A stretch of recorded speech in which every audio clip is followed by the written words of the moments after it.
sidang dari kasus kematian Prada Luki.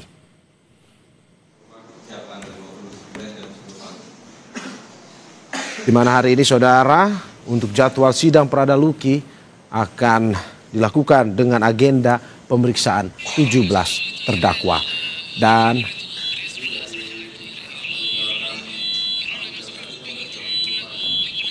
untuk mengetahui informasi terkini terkait dengan jalannya sidang, kita akan terhubung dengan jurnalis Kompas TV Niputu Trisnanda dan juga juru kamera Roy Ilman di Kupang, Nusa Tenggara Timur. Putu, selamat pagi. Pagi. Putu, apakah Anda bisa mendengar suara saya? Ya, Mario. Oke, Putu, hari ini bisa Anda jelaskan apa agenda lengkapnya sidang kasus kematian Prada Luki? Ya, Mario, jadi hari ini sudah memasuki pekan ketiga di mana proses persidangan ini kembali dilanjutkan untuk berkas kedua, yaitu untuk 17 terdakwa dengan agenda pemeriksaan saksi sesuai dengan yang ada di berkas yang seharusnya pekan lalu ini memberikan keterangan, tetapi karena berhalangan sehingga baru dihadirkan pada hari ini.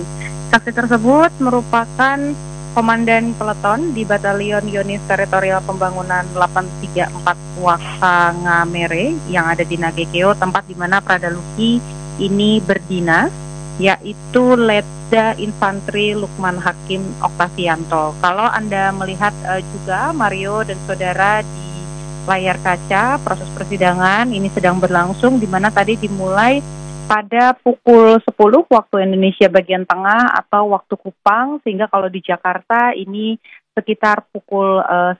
Jadi prosesnya persidangan ini masih awal sekali, di mana auditor militer juga baru menggali keterangan saksi setelah tadi pengambilan sumpah. Kalau lihat jalannya proses persidangan, Mario dan juga saudara, ini sudah berjalan 3 pekan begitu ya. Kalau lihat dari berkas, total ada 33 saksi yang akan dihadirkan ke muka sidang untuk 22 terdakwa, di mana untuk terdakwa Ahmad Faisal yang biasanya ini bersidang di hari Senin, itu ada 7 saksi yang sesuai berkas. Kemudian untuk 17 terdakwa ini ada 12 orang saksi. Dan untuk 4 terdakwa yang akan bersidang pada hari Rabu, ini ada 12 saksi. Dari total 33 saksi yang sudah memberikan keterangan, ini masih ada untuk terdakwa yang 17 ini, Mario dan juga saudara, ini sudah hadir semuanya, termasuk juga saksi tambahan yang diminta oleh auditor militer, yaitu 2 orang dokter dari RSUD Airamo Nagekeo. Kemarin sudah memberikan, pada pekan lalu sudah memberikan keterangan untuk 17 terdakwa.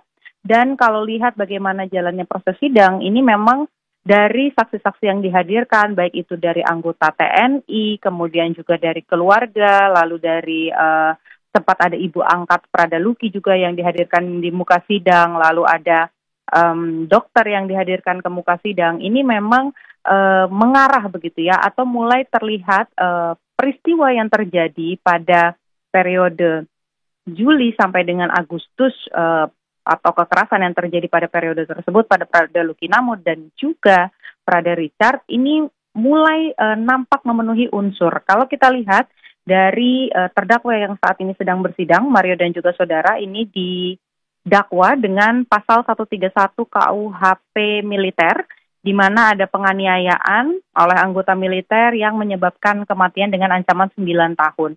Kalau lihat bagaimana keterangan saksi, begitu kita lihat, kita bedah pasalnya, ada penganiayaan, ada anggota militer, dan juga menyebabkan kematian. Ini dari keterangan saksi yang kemarin sebetulnya juga sudah disampaikan, misalnya dari keterangan anggota TNI yang pada saat itu melihat, kemudian berada di lokasi di mana kekerasan terjadi, ini memang membenarkan bahwa terdakwa, ada beberapa terdakwa dengan peran-peran yang berbeda tentu saja ini melakukan kekerasan terhadap Prada Luki Namo. Selain itu, selain unsur penganiayaan juga ada bagian dari pasal ini yang menyebutkan soal menyebabkan kematian, di mana kalau kita dengarkan keterangan dari dokter RSUD Airamo, ini ada 2 orang dokter yang kemarin sebetulnya memberikan yang sudah memberikan keterangan juga. Yang pertama adalah dokter satu dokter kandidat Bibiana, Ini merupakan dokter yang menangani Prada Luki di IGD, kemudian juga ada Dokter Gede Rastu Adi, ini yang menangani Luki selama menjalani rawat inap dan juga pada saat di ICU. Ini menyebutkan bahwa penyebab kematian dari Prada Luki itu ada 3 poin, Mario dan juga saudara, yakni infeksi, baik itu yang ada di area luar tubuh, dan kemudian terjadi juga infeksi di area dalam tubuh, begitu pada organ tubuh, gagal ginjal, dan juga kerusakan atau kerusakan pada fungsi limpa. Nah, 3 penyebab kematian tadi itu, Mario dan juga saudara, ini diduga kuat berdasarkan keterangannya di ruang sidang. 2 dokter tersebut menyatakan bahwa 3 poin tersebut atau 3 penyebab kematian tersebut ini diakibatkan oleh infeksi yang tidak ditangani dengan baik dari luka-luka yang ada di tubuh Luki. Jadi kalau kita lihat begitu kembali ke pasal yang didakwakan oleh auditor militer, di mana ada penganiayaan yang kemudian menyebabkan kematian, sebetulnya unsurnya ini sudah terpenuhi dengan ancaman maksimal 9 tahun penjara. Apakah kemudian majelis hakim akan memutuskan hukuman maksimal begitu ya dengan adanya keterangan-keterangan tersebut? Ini belum bisa kita sampaikan, Mario dan juga saudara, karena proses persidangan ini masih berjalan, di mana nanti pada pekan depan masih ada kesempatan jika auditor militer mau menambahkan saksi lagi, lalu juga di pekan depannya lagi ada keterangan terdakwa, dan baru nanti setelah itu, setelah melewati beberapa proses tersebut, majelis hakim ini bisa kemudian menentukan hukuman apa yang pantas untuk 22 terdakwa yang dibagi menjadi 3 berkas.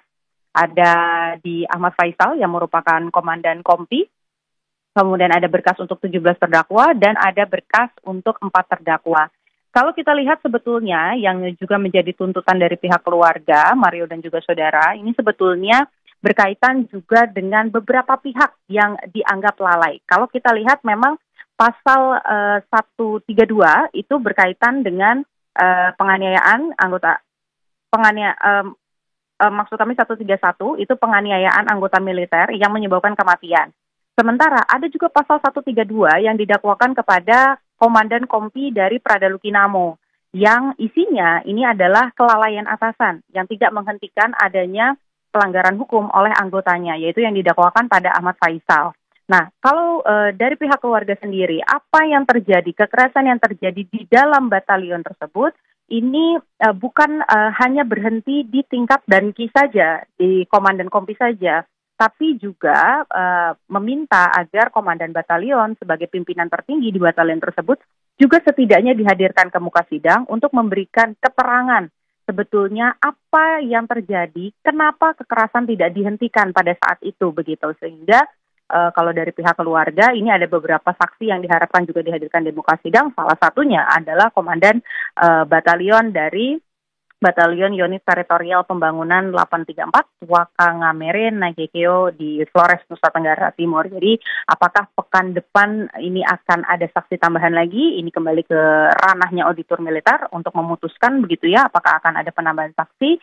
Kalau tidak ada, maka nanti akan mendengarkan keterangan ahli. Setelah itu baru kita bisa sama-sama mendengarkan keterangan para terdakwa, karena sampai dengan hari ini kita sama-sama belum mendengarkan apa sebetulnya yang menjadi pemicu dan kenapa kekerasannya atau pembinaan yang dilakukan oleh senior dan juga junior di dalam batalion tersebut sampai bisa mengakibatkan luka serius, bahkan sampai mengakibatkan adanya kematian dari Prada Luki Namo. Mario.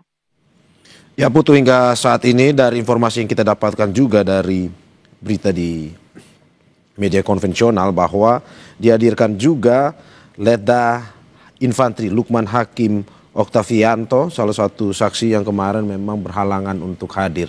Apa sebenarnya yang ingin digali dari Letda Infantri Lukman ini? Apakah memang dengan apa yang ingin disampaikan ini mungkin saja untuk memperkuat adanya dugaan penganiayaan yang terjadi terhadap Prada Luki tersebut? Oh ya, baik. Sebetulnya tadi sudah saya sampaikan Mario, kalau untuk yang 17 memang ini adalah saksi terakhir begitu ya dalam berkas yang sesuai dengan berkas, yaitu Letda Infantri Lukman Hakim Oktavianto. Dia merupakan Danton di batalion tempat Prada Luki bertugas gitu, tapi karena memang proses persidangan ini masih berlangsung, jadi masih awal sekali, belum terlihat apa sebetulnya yang digali. Tapi kalau pertanyaan Anda, apakah kemudian keterangan ini yang digali ini untuk membuktikan kematian Prada Luki Namo ataupun juga kekerasan yang terjadi di dalam batalion Unit Teritorial Pembangunan Wakangamere, tentu saja jawabannya iya, karena memang dihadirkan untuk terdakwa dalam kasus ini begitu ya. Jadi yang tadi digali, kalau yang saya dengar dari pertanyaan auditor di awal itu memang pertanyaan-pertanyaannya berkaitan dengan pada saat itu Lukman Hakim Oktavianto ini adalah salah satu perwira piket juga. Jadi sebelumnya salah satu saksi ini juga ada yang memang bertugas sebagai perwira piket begitu, termasuk juga Lukman Hakim Oktavianto yang pada saat itu piket. Nah, ketika piket itu ditanya oleh auditor militer apa yang dilihat, apa yang didengar, begitu. Apakah melihat terdakwa ini melakukan kekerasan begitu pada Prada Luki Namo dan juga Prada Richard, karena pada keterangan-keterangan sebelumnya yang disampaikan di muka sidang ada waktu di mana Prada Luki bersama dengan Prada Richard ini mendapatkan pembinaan dalam tanda kutip, yang kemudian kita ketahui belakangan bahwa pembinaan tersebut adalah kekerasan yang kemudian menyebabkan luka-luka pada tubuh Luki. Nah, kalau kita dengarkan jalannya persidangan tadi yang ditanya, memang dari keterangan dari keterangan saksi ini belum banyak yang digali karena memang proses persidangan ini baru dimulai. Tapi ada keterangan yang disampaikan oleh Lukman Hakim Oktavianto ini, salah satunya adalah melihat terdakwa Ahmad Faisal itu melakukan atau memberikan penindakan begitu ya kepada Prada Luki. Tapi di area dalam, jadi saya tarik sedikit ke belakang Mario dan juga saudara. Aksi kekerasan ini terjadi dalam periode yang cukup panjang, di mana periodenya ini dari Juli sampai dengan awal Agustus, sampai akhirnya Prada Luki Namo ini dinyatakan meninggal dunia pada 6 Agustus. Aksi kekerasan itu dilakukan di 2 lokasi, yakni di ruangan kasih Intel dan juga di ruangan personalia. Nah, yang tadi saya dengar di persidangan yang sedang coba digali oleh auditor militer adalah peristiwa yang terjadi di ruangan kasih Intel, di mana saksi tadi hanya melihat ada Danki saja, yaitu Ahmad Faisal, terdakwa yang bersidang pada hari Senin, itu juga sempat melakukan kekerasan begitu ya, atau penindakan terhadap Prada Luki sambil memberikan nasihat. Tapi siapa saja yang ada di dalam ruangan tersebut ini berdasarkan keterangan saksi, dia tidak melihat siapa-siapa saja orang ataupun juga terdakwa dari 17 ini yang ada di ruangan tersebut. Namun 1 hari sebelumnya dari keterangan saksi ini menyebutkan bahwa pada saat mengantarkan Prada Luki mandi, ini sempat melihat bahwa ada luka memar yang sudah ada di tubuh Prada Luki Namo. Jadi baru itu yang saya dengar, Mario dan juga saudara, karena proses persidangan ini masih berlangsung. Dan baik itu auditor militer ataupun juga nanti majelis hakim dan penasehat hukum ini memiliki kesempatan untuk menanyakan keterangan saksi. Mario. Oke, tadi Anda mengatakan bahwa salah satu kesaksiannya adalah untuk memperkuat adanya dugaan penganiayaan terhadap Prada Luki. Pertanyaan saya, apakah mungkin ini nantinya akan mempengaruhi putusan hakim? Tapi sebelum Anda menjawab, kita saksikan usai jeda berikut.